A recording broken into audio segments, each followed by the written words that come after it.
So hi there, thanks everyone for joining us today. You're joined by Emma at Bipolar Scotland, and we have Professor Danny Smith today with us. So I want to thank Danny for coming along today because Danny's one of our medical advisors at Bipolar Scotland, and it is a particularly busy time, as you can imagine, for Danny. So thank you for taking the time out. Danny, I wonder if you could just tell people a little bit about yourself. Yes, so hello everyone, my name is Danny Smith. I'm a Professor of Psychiatry at Glasgow University. I also work as a consultant psychiatrist in NHS Glasgow, and I've always had a long interest in bipolar disorder, both from a clinical perspective and a research perspective. So I'm very happy to be involved with Bipolar Scotland as well. Yeah, thank you very much, Danny. And I think at the moment we know the current pandemic is causing additional stress on people, just additional anxiety, and a lot of people are struggling with routine in general, which is impacting on sleep massively. So I was wondering today if we could maybe look around, maybe offering people some tips and also some reassurance around to kind of expect that sleep might be problematic at the moment, and if it is, what can you do about that in the meantime? So I think one of the issues at the minute is just how uncertain everything is, and so things are uncertain like this. It can be very anxiety provoking, and on top of that, people are not able to do their normal routine, or their normal daily routine of getting up and working or doing whatever it is people do. So a lack of routine as well as more anxiety is very harmful to sleep potentially. But there's lots of ways you can tackle that, obviously. So the first thing people can try to do is to try and have that established regular routine of when they're awake and when they're in bed. People will know, for example, that they're supposed to get up at the same time every morning, go to bed at roughly the same time every night, and to do that every day of the week, including the weekends if you can. So that sticking to that regularity of routine is really important. We're into springtime now, and the clocks have changed. Sometimes that's a difficult period for people when the clocks have just changed. That's a bit disruptive to sleep patterns. But now that we're in spring, there's an opportunity for people actually, if they can, to get out in the morning time and to make sure their eyes are exposed to some daylight and sunlight, hopefully. And that's a really important way to regulate sleep. So making sure that you're exposed to enough daylight, especially in the morning, is a way of programming your brain to release melatonin in the early evening that helps with the process of going to sleep. So a top tip really would be to make sure you get outside every day. Good for the exercise, obviously, as well, but also good to get daylight. So that's an important thing in terms of sleep. There's lots of other things people could be reminded of. Many of these things people have heard already, but for example, your bed should only be for sleeping in or for sex, but not for reading your iPad or looking at your mobile phone. People should really just turn off their mobile phones at night time, probably about 10 o'clock, to give their brains enough time to wind down in preparation for sleep. And then there's other ways to tackle insomnia, for example. So if something's troubling you and recurring over and over in your head and you can't get to sleep, then a good approach is sometimes just to scribble it down on a piece of paper next to your bed and then say that you'll revisit that in the morning when your brain is less tired, really. And also, if you're really struggling to sleep, then it's worth getting out of bed, going and doing something neutral, like reading a book under dim light somewhere else, and then coming back to bed after half an hour, rather than worrying about not sleeping. So we know one of the biggest causes of insomnia is actually worrying about insomnia. So as far as possible, your body will adapt, and the key is to not let it get out of hand in terms of your worrying about it. So people will have heard lots of those tips already, but they're particularly important, of course, aren't they, for people with bipolar disorder? Yeah, absolutely. And I think what you were saying there about natural daylight, I think with us all being more inclined to be inside at the moment, I think that's a really important thing to do, is to take advantage of that one exercise a day and try and get out there and get the natural light. And I think that's quite a good tip, to do it first thing in the morning. just to be able to regulate. So I think that'll help a lot of people.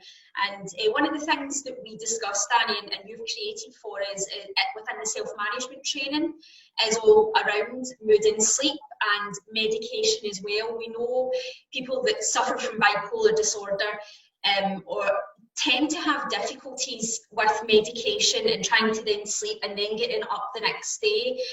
So that seems to be a reoccurring theme with people. Have you got any tips around how to manage that a little better? So it's normal, isn't it, for people to kind of change their dose of medication to help them sleep a bit better. People do that sometimes with quetiapine, for example. But as far as possible, people should try and avoid that kind of chopping and changing of regular medication.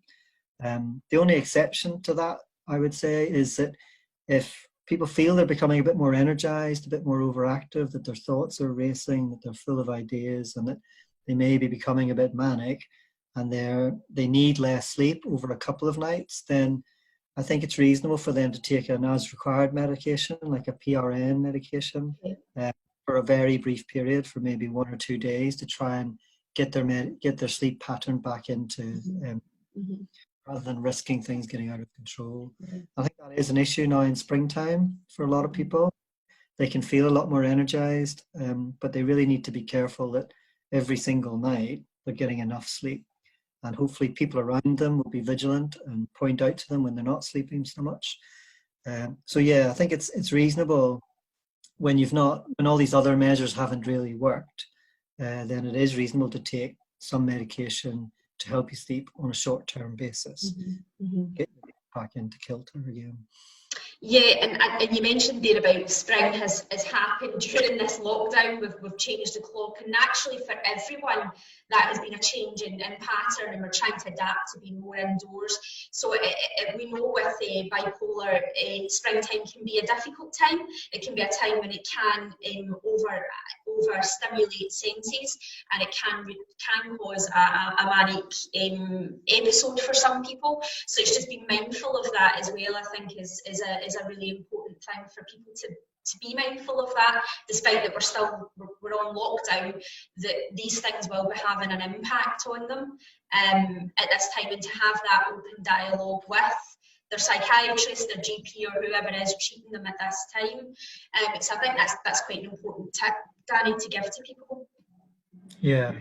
So alongside that is other things you can do during the day, I guess, to make sure that you have a regular kind of pattern of things that are going to contribute to healthy sleep. So, even the timing of your meals every day is really important to make sure your body's ready for sleep. So that means, having your biggest meal at breakfast time, probably having a good meal at breakfast, maybe something light at lunchtime, and then obviously most people tend to have their main meal in the evening at 5 or 6 o'clock, whatever. But that timing of when you have your meals can be really important for regularizing your sleep as well. And equally exercise. So there's a temptation maybe to do your exercise later in the day, but I would say if you can get your exercise in, your walk for an hour in before lunchtime, that's going to be more helpful for you in the afternoon and the evening. And then a top tip as well is to avoid having a nap.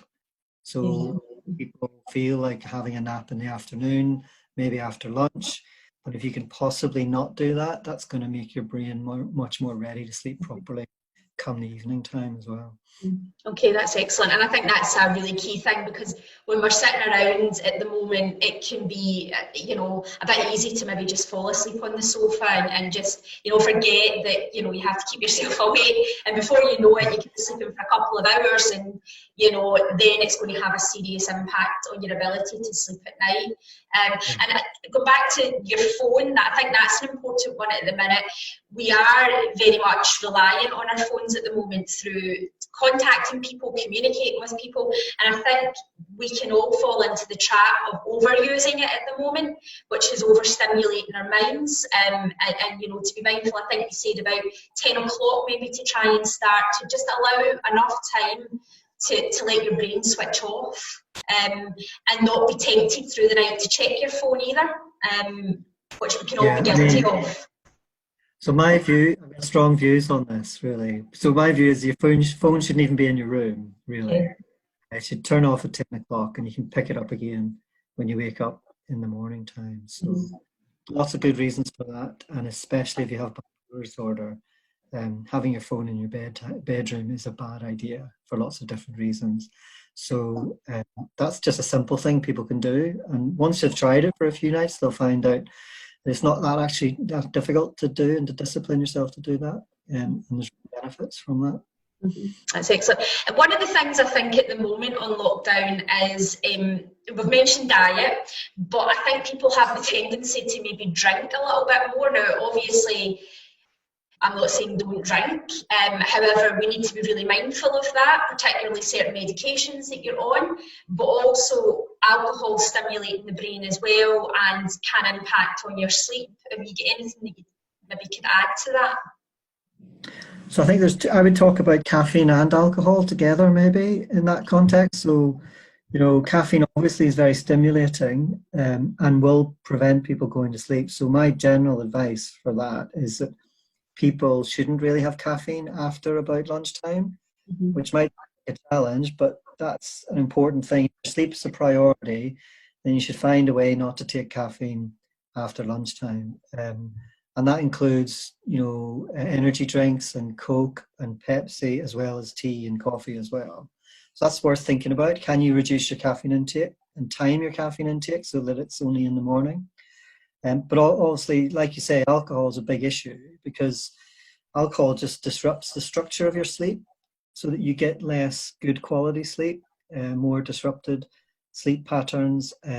You wake up with dehydration during the night, or you go to the toilet during the night because of alcohol. And really, it's just pretty toxic for healthy sleep in lots of ways. So people get lulled into a sense of sort of security here, where they think, if I help me get off to sleep in the evening, but actually the long-term effects of that over several nights are very unhelpful. So so everything in moderation, and only 2 or 3 nights a week, and making sure that people have 3 or 4 alcohol-free days is really important. And I think as well, for people just not to be too hard on themselves at the moment as well, this is probably not the best time to start being really strict on our sleep.